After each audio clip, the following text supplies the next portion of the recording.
I'm recording this so I can share this with some other people.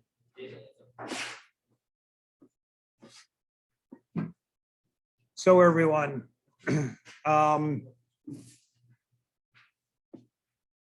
bear with me just for a moment and we will get this thing going.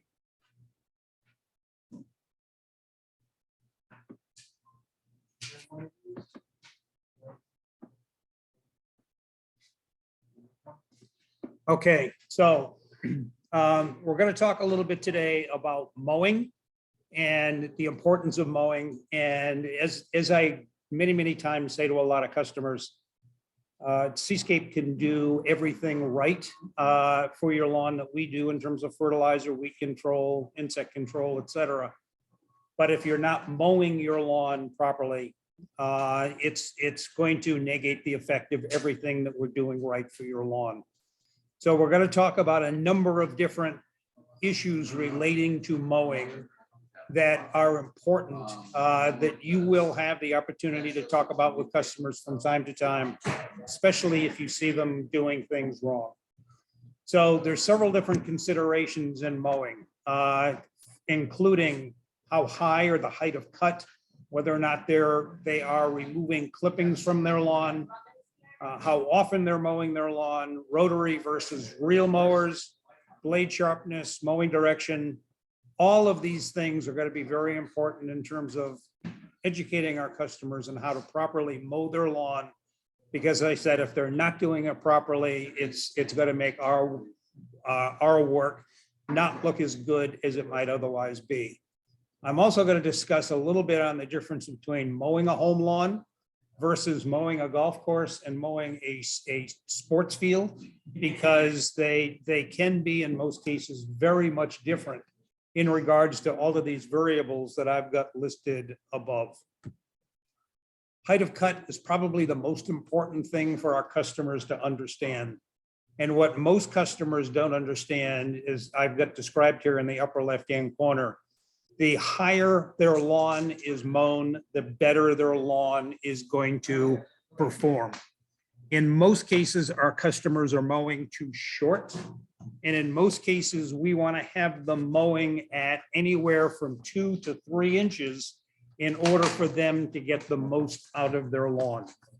2 to 3 inches is far better than most of them typically are going to be mowing their lawn at. And we need to describe to people that in most cases, in order to be mowing their lawn at 2 to 3 inches, they should be setting their lawnmower at the highest or the next to the highest setting. Over on the right-hand side here, I describe why higher mowing is better than lower mowing. First and foremost, the higher the grass is cut, the deeper the roots are going to go.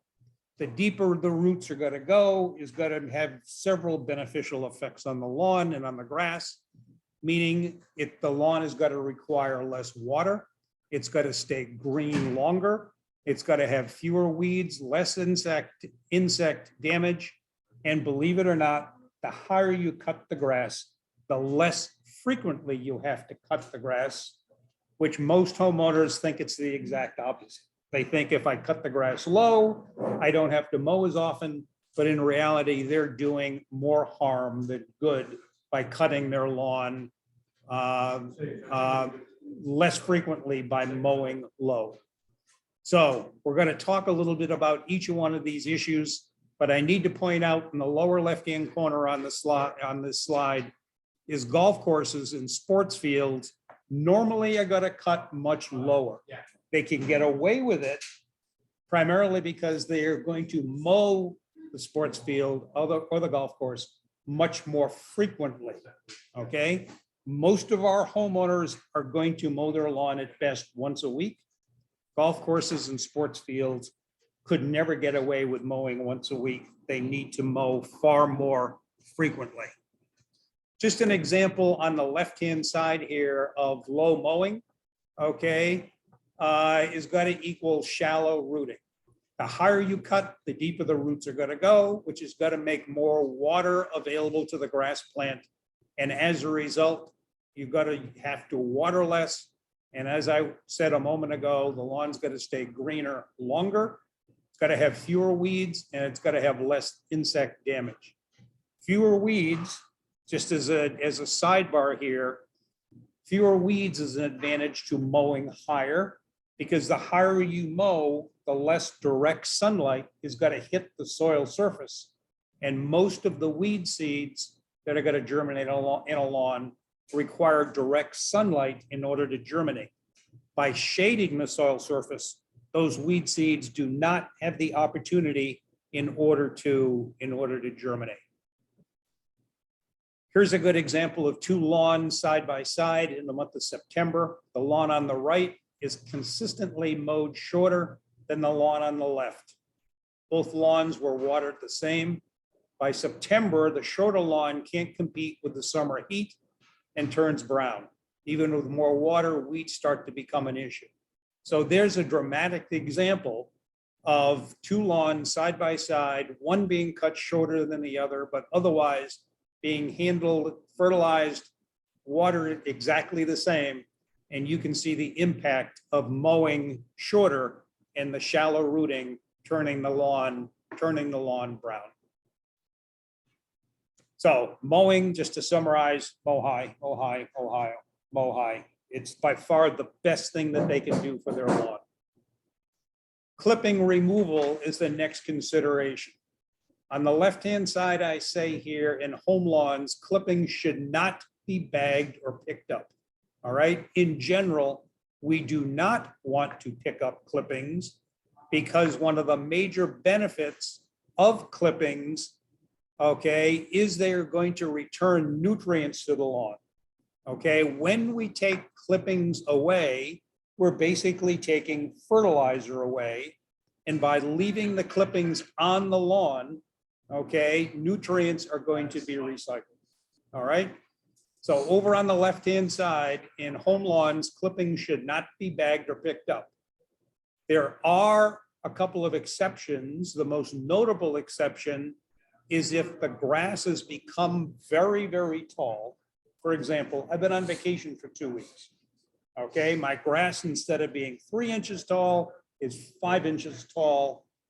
In that particular situation, you're going to want to pick up the clippings. You're not going to want to leave big clumps of clippings all over the lawn. Okay, but otherwise, you don't want to be picking up clippings. Yes. So, let's say the lawn has like red thread or whatever to prevent spread. Do you also pick up? Is that another exception to picking up clippings? Normally, okay, people will say, and particularly on golf courses, they will want you to pick up clippings so that you're removing some of the fungus. Right. All right. In a home lawn, it's not going to make much of a difference at all. It really will not. I think it's a little bit of an old wives' tale that clippings left down are going to help to spread the disease. Yeah. Some people talk about the fact that if you take a mower and you go from the backyard to the front yard, you're spreading red thread. I don't know that it's a factor that really we need to be worried about. So the benefits, the pros of leaving clippings is, number one, and this is where customers will say, yeah, that makes a big difference. If clippings are being left down, the primary benefit is it's going to take far less time to mow the lawn. You're also returning nutrients to the lawn and less fertilizer is required. And of course, if people are paying for their trash to be removed, many cities and towns, you're now paying for your trash pickup per bag that you throw away. There's no point in throwing clippings away, and you're therefore reducing disposal costs. The cons that I've got listed here is the one issue that I will hear customers complain about by leaving the clippings down, and that is clippings will get tracked into the house. So if somebody cuts their grass, leave the clippings down, the kids go out and play soccer in the backyard, yep, they're gonna bring some clippings into the house, which some homeowners will object to. However, they're still far better off leaving the clippings down. Bottom left-hand corner here, I will point out that grasses that are mown low. And we'll talk more about golf courses typically mow much lower than we do on home lawns. Generally will have their clippings removed because those clippings are going to interfere with golf play. For example, on a golf green, if any of you are golfers, you would know that you don't want to leave the clippings down because you're not going to be able to putt the ball with those clippings there. They will interfere with the roll of the ball. It's going to slow it down. So golf courses will pick up their clippings, but on home lawns, there is no need to do that. Good example of clippings with frequent mowing. And by that, I mean at least once a week, clippings can be left down. Those clippings are going to filter right back into the grass and they're not going to present a problem. On the right-hand side, if the lawn is too long, clippings have got to be removed. You shouldn't be leaving a lot of dead clippings, such as what you see here on the right. Those dead clippings will turn the lawn brown. The lawn will recover, but it's got to look pretty lousy for the next 2 to 3 weeks until those clippings fully decompose. So the benefits of clipping return, as I just mentioned, clipping returns, nutrients are recycled, and you can fertilize less. An important thing here, if you get into a discussion of this with homeowners, and a very common misconception is that clippings are going to contribute to thatch development. Many homeowners, most homeowners think that's why they want to remove clippings. The reality is that this is not true. Clippings are not going to contribute to thatch development because clippings deteriorate very quickly and they're going to recycle or release those nutrients back into the lawn for turf growth. So once again, clippings do not lead to thatch development.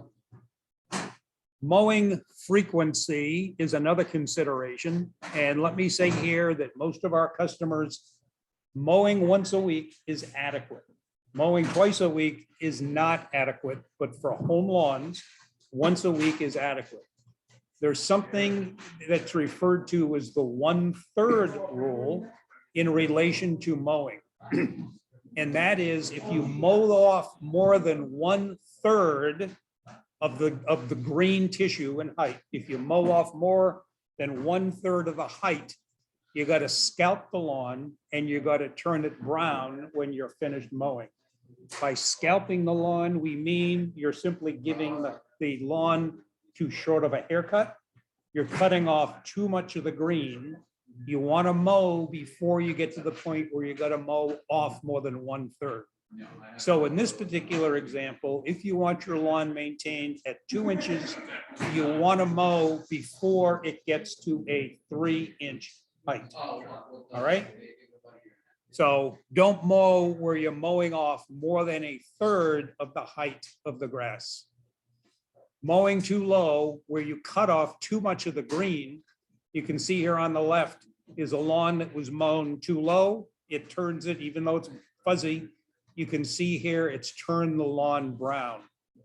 The pass or the white strip on the slide on the right was an example of where a mower wheel just fell into a rut. The mower made one pass where it was mowing the lawn too low. In this case, it turned it white, which eventually was going to fade into a brown. It would recover, okay, but it's going to take 3 or 4 days for it to fully recover. So you don't want to mow off more than 1/3, or you got to be scalping the lawn, turning it brown. Okay. We just talked about mowing frequency, not more than 1/3. Okay. Note here on the bottom left-hand side, the higher you mow, the less you need to mow. Because if you don't want to mow the more than 1/3, the higher you mow, it's going to take longer to get to that 1/3 than mowing shorter. Certainly the slide here on the right-hand side is a good example of somebody who waited far too long in order to mow their lawn. They're attempting to pick up clippings. However, they're going to be turning that lawn brown. It might look green right now, but tomorrow morning, it's going to be brown. Okay? Don't remove more than a third, okay? For most residential lawns, weekly mowing is sufficient. At times, if we have a very rainy spring and you've got a customer who really, really likes their lawn, you may suggest you may want to mow once every 4 to 5 days instead of once every 7 days. But for most of our customers, that wouldn't be necessary. Bottom bullet point here. The lower you cut your grass, it needs to be mown more frequently, okay? Sports fields typically cut their sports fields at about 1 inch. Remember I said home lawn should be mown at 2 to 3 inches. Sports fields typically are mown at 1 inch, so the ball rolls better, all right? If you're playing soccer, for example, and the grass is 3 inches tall, the ball isn't going to roll nearly as well at 3 inches as it would at 1 inch. So most sports fields are cut at 1 inch, and they're typically mowing that sports field 2 to 3 times a week if they're going to be mowing properly. Golf greens, okay, by contrast, are cut at a 1/4 inch or less, believe it or not, okay? And they have to mow that green on a daily basis. If they skip 2 to 3 days and then go in and mow it at a 1/4 inch, they got to scalp it because they're removing more than 1/3, and they're going to turn the lawn, or in this case, the golf green, brown. Let's talk about mowers for just a moment, okay? Real mowers are something that you typically do not see on home lawns. Real mowers generally are used on golf greens and are used on very, very fine turf because real mowers do a better job cutting the grass because they cut the grass with a scissors action, okay? You can see here on the right-hand side that there's a scissors action between the blade and what's called the bed knife and cuts the grass with a scissors action as opposed to tearing at the grass. The problem with real mowers is they are very difficult to adjust and maintain properly. And as a result, it's very impractical for most homeowners to cut their grass with a real mower. They get out of whack very quick. If you happen to hit a rock, the whole thing has to be readjusted. You very seldom see homeowners cutting with a real type mower. It's more for sports turf and certainly for golf greens and fairways. Most of our customers use a traditional rotary mower, and all that a rotary mower is a rapidly spinning blade underneath the mower, which tends to tears at the grass blades as opposed to cutting like a pair of scissors. And because it's tearing, okay, blade sharpness with a rotary mower is very critical, okay? Sharp blades with a rotary mower will do a better job cutting, where dull blades are going to create even more of a tearing motion, and a dull blade will tend to turn the grass brown because where that blade tip is torn, it will die back, leaving the grass with a brown appearance. So there's 2 ways, consequently, there's 2 ways for a homeowner to turn their lawn brown with mowing.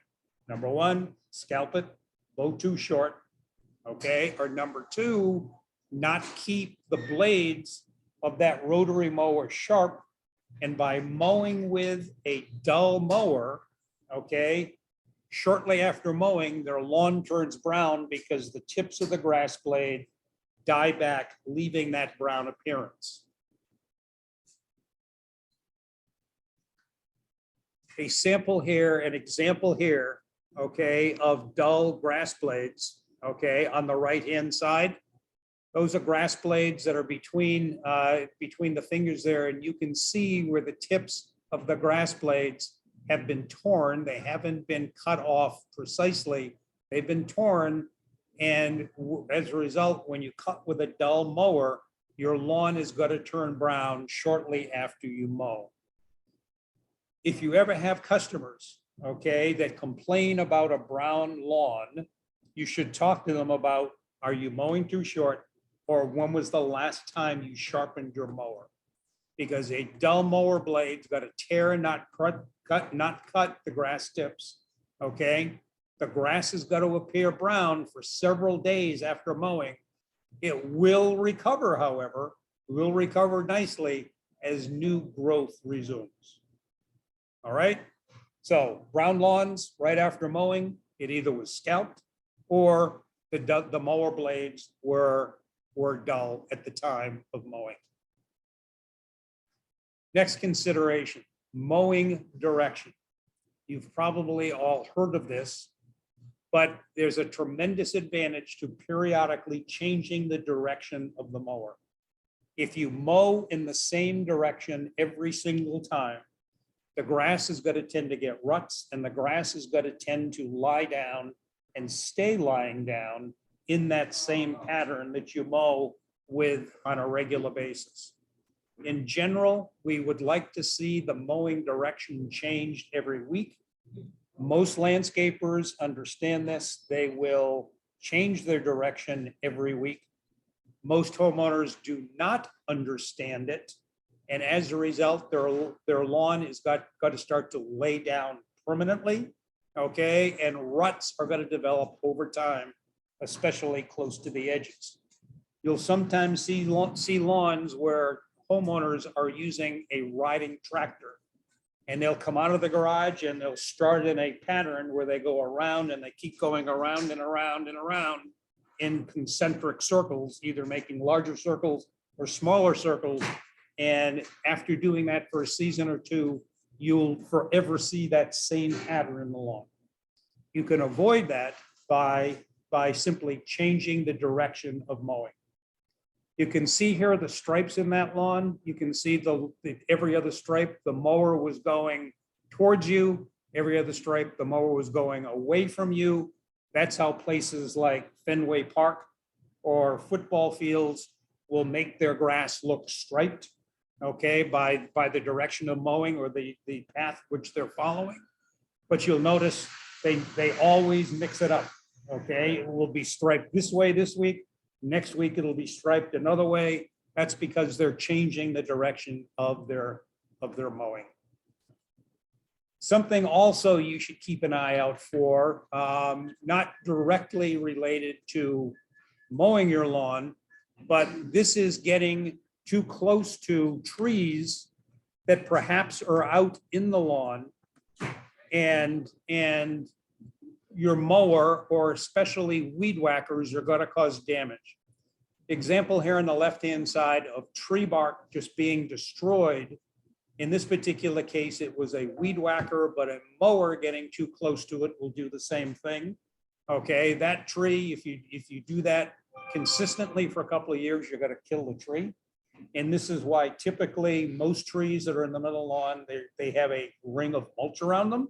So we don't have to get close to them with the weed whacker or the mower, causing damage to the bark, such as what you see here. All right. If you see that and you have the opportunity to show the customer what's happening, okay, point out to them they should stop doing that and stay away from the tree with their mower or their weed whacker. A couple of words before we're done here on mowing and landscaper relations. As I think you all know, we currently work with a number of landscapers who we fertilize their lawn and the landscaper mows the lawn, all right? Seascape mows a lot of lawns for landscapers. I actually said that backwards. Seascape fertilizes a lot of lawns for landscapers, okay? Be aware and be careful if a lawn is mown too short, okay, and we are fertilizing it. Be careful of what you say to the homeowner and don't necessarily throw the landscaper under the bus. All right? Be careful with your choice of words and how you tell the customer that perhaps your lawn would look better if the landscaper could mow the lawn a little bit higher. All right? Many landscapers still don't understand picking up clippings, still don't understand mowing high. Many of them are doing it wrong. The better ones do it right.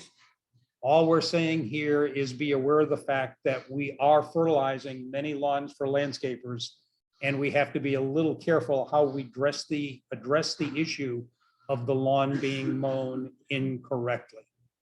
Okay, so the key takeaways, just to finish, as far as mowing residential lawns: mow high, leave the clippings, sharpen the blade regularly. In most cases, if we could get a homeowner to sharpen the blade on their mower once a year, that would be adequate.